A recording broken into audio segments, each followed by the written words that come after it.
Welcome back in our channel Monima কিচেনে সবাইকে স্বাগত। আজকের আমরা বানাচ্ছি টমেটো সস ছাড়াই চাউমিন। তার জন্য প্রথমেই নিয়ে নিয়েছি টমেটো কুচিয়ে রেখেছি, আর নিয়েছি আলু, বাঁধাকপি, এখানে নিয়েছি চাউমিন।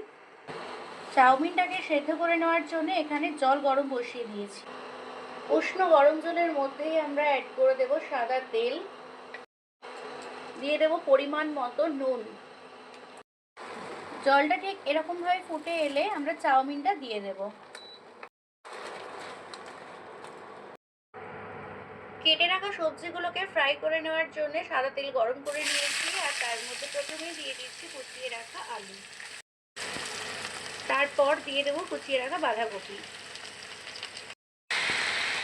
এরপর পরিমাণ মতো নুন অ্যাড করব।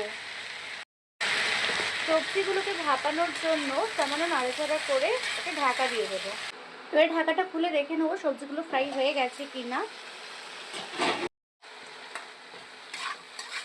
সবজিগুলো প্রায় ভাজা ভাজা হয়ে এসছে। কুচিয়ে রাখা টমেটো আর কাঁচা লঙ্কাটা অ্যাড করব। যেহেতু আমরা টমেটো সস অ্যাড করছি না, সেই জন্যেই টমেটোটাকে একটু বেশি পরিমাণে এখানে দিয়ে দেব।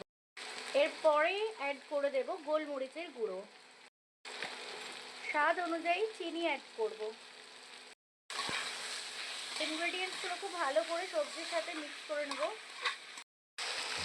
সবজিগুলো ঠিক এরকমভাবে ফ্রাই হয়ে এলে আমরা সেদ্ধ করে রাখা চাউমিনটা দিয়ে দেব। এরপরে চাউমিনটাকেও সবজির সাথে ভালো করে মিশিয়ে ভেজে নিতে হবে। খুব ঘরোয়াভাবে আমরা টমেটো সস ছাড়াই চাউমিনটাকে রেডি করছি। ঘরোয়াভাবে তৈরি করা টমেটো সস ছাড়াই চাউমিন রেসিপি আমাদের কমপ্লিট হয়ে গেছে। রেসিপিটা যদি ভালো লেগে থাকে তো অবশ্যই লাইক, কমেন্ট, শেয়ার, সাবস্ক্রাইব করবেন। ঠিক এরকমভাবেই দেখতে হবে রেসিপিটা, আর টেস্ট করে জানাবেন কেমন লাগলো। Thank you.